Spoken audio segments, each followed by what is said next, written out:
Isang mainit na tanghali mga kababayan mula po dito sa aking kinalalagyan.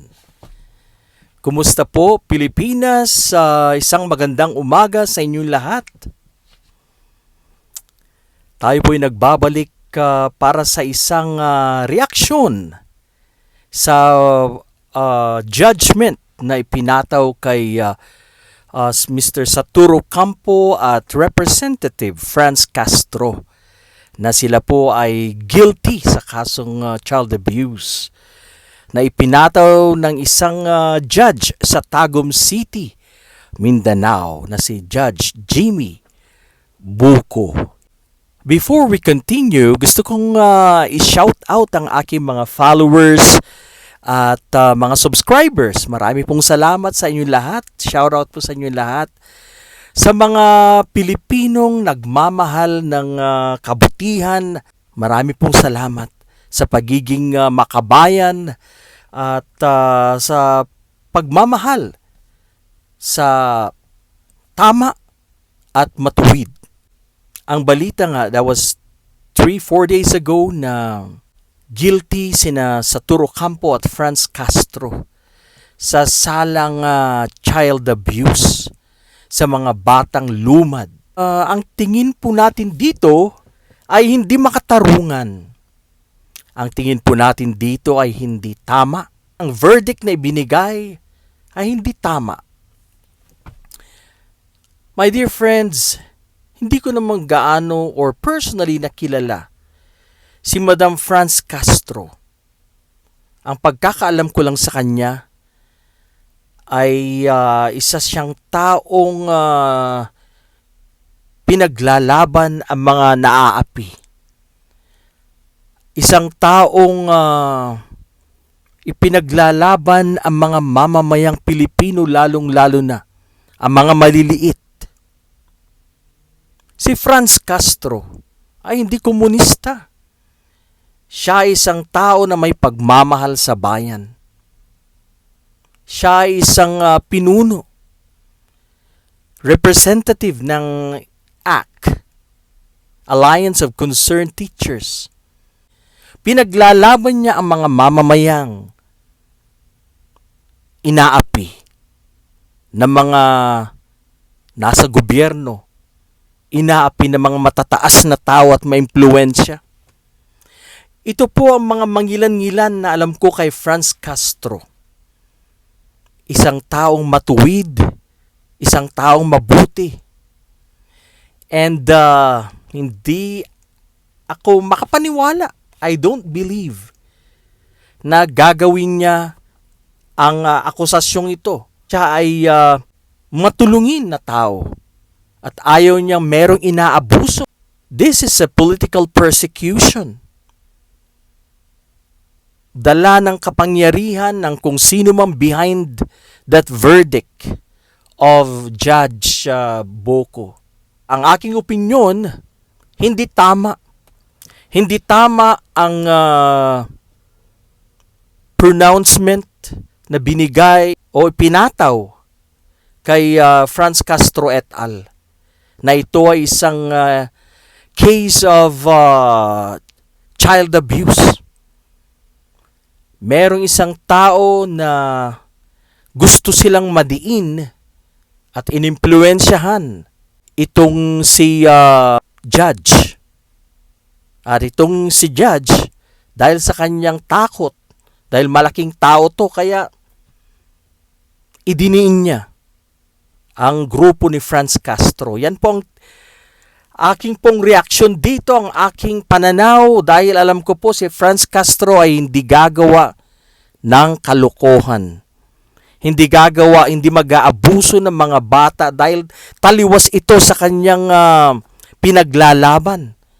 Si Franz Castro ay makatao, makabayan. Siya ay makapilipino. Kung sasabihin nating child abuse, ito po ay very opposite sa pinaglalaban ni Madam Franz Castro. Hindi po ako naniniwala dyan. Kaya, sorry, Judge Buko, hindi ako naniniwala sa iyong desisyon sa iyong korte.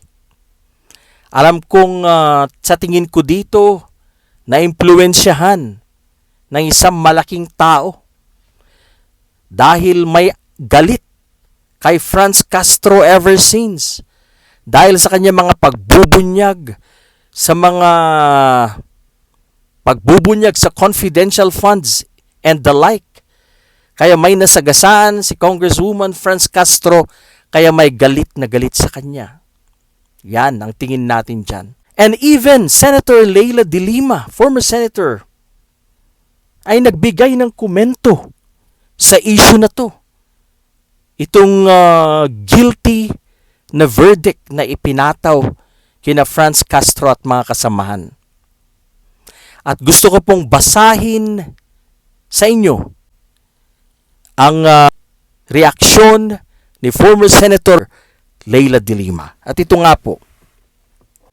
The judgment convicting former Representative Saturo Campo, Representative Franz Castro et al. For supposed child abuse involving Luma children should be reviewed and reversed on appeal. It is the height of irony that those who seek to protect children from the armed conflict between insurgents and the state are targeted and politically persecuted. This should never happen in a just, free, and democratic society. So yan po ang pahayag ni former Senator de Lima. Mukhang baliktad. Mukhang very ironic kung sino pa yung mga grupo na gustong magsalba sa mga batang lumad na naiipit sa gyera or labanan ng mga sundalo at mga insurgents. Sila pa yung pinag-initan ng grupo ni Saturo Campo at Franz Castro. Yan ang mahirap dyan eh. Mukhang merong ibang dahilan kung bakit pinag-initan dito si Representative Castro. You know, my dear friends, alam naman natin na matagal nang galit na galit si ex-President Digong sa kanya. At sinasabi pa nga niya, NPA daw si Franz Castro. Nired tag nila. Sinasabi pa nila na napasok daw ng mga NPA, mga insurgents ang Kongreso. Pero alam niyo mga kababayan, sa pagtulong sa mga naaapi at maliliit natin mga kababayan, sa pagtatanggol sa mga inaapak-apakan, hindi po yan NPA, hindi po yan insurgency. Yan po ay pagpapakita ng concern at pagpapakita ng suporta sa mga taong inaapi. Ang tingin natin dyan ay may kamay si former President Digong. Ibig sabihin may impluensya kay Judge, Boko ba or Boko? Talagang gustong idiin. Dahil nga sa pagbabatikos ni Representative Castro sa kanyang administrasyon. Kaya galit na galit yan.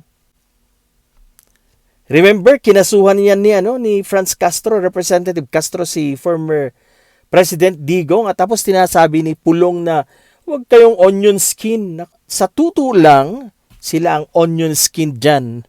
Ayaw nila yung nababatikos. So, mga kababayan, I think, para po sa akin, ang tingin ko dito, hindi mismong si Judge Boko, hindi sa kanyang pananaw, hindi sa kanyang pag-aaral sa kaso na ito. Siya ay inimpluwensyahan ng isang tao. Siya ay inimpluwensyahan ng isang malaking tao. Kaya dumating sa verdict or judgment na ito, guilty sa kasong child abuse. Napakalinaw naman na ang intensyon ng grupo ni Representative Castro ay para lang isalba Ang mga batang naiipit sa giyera or sa gulo between the military or paramilitary versus NPA or insurgents. Yan lang ang intention nila. At ngayon, sinasabi na nilang pag-aabuso daw sa mga kabataan. Yung ginawa nilang yan. Hindi ba yan? Pagiging sensitibo lang nila Representative Castro, gustong mailayo sa risk or sa danger ang mga bata na yan. Yan ang maliwanag dyan. Para sa akin, ang aking opinyon, yan ang istorya. At bakit pinalaki nila? Bakit pinalabas nila na inabuso daw yung mga bata? Na ang mga bata daw na ito ay they were put into danger and risk. Kabaliktaran yata. Kabaliktaran. Kung sino pa yung mga taong may pagmamalasakit. Sila pa yung mga pinipersecute. Sila pa yung mga binabanatan. Talagang gusto lang nilang to get even. Tingin natin dyan, gusto nilang maghiganti. To take revenge against Franz Castro. Yan ang maliwanag. Hindi talaga yan issue of child abuse. Hindi yan totoo. Hindi ako naniniwala, mga kaibigan, mga kababayan ko. Yan lang po ay ang basa natin o tingin natin dito. Maraming salamat, Senator Leila de Lima, if she was the judge dito sa kasong to. I don't think na bibigyan niya ng guilty verdict sina Franz Castro at Satoru Campo. Mali ang hatol na to ng isang judge. Kahit na hindi ako abogado, napakalinaw. I can see na merong political persecution dito. Na kung sino pa yung mga taong rumesponde para tulungan ang mga batang lumad, sila pa yung napasama. Sila pa yung paparusahan ngayon. Naku naman. Maliwanag yan na walang kasalanan sila Representative Castro at Satoru Campo and others. Yan po ang basa natin dyan. Aming salamat once again sa inyong panunood, mga kababayan ko. Ito lang po ang ating maigsing reaksyon dito sa guilty verdict nila Franz Castro at Satoru Campo. Sa mga hindi pa po nakapag-subscribe dyan, please subscribe to my channel, Manong Rayban Channel. At pakishare po sa inyong mga kapamilya at mga kaibigan para po mag-grow ang ating channel. Anyway, maraming salamat kay Rex Soriano, ang aking barber, sa napakagandang gupit na ibinigay niya. Maraming salamat po. Patuloy lang po tayo sa pakikipaglaban para sa ating mahal na inang bayan. Good morning, everyone.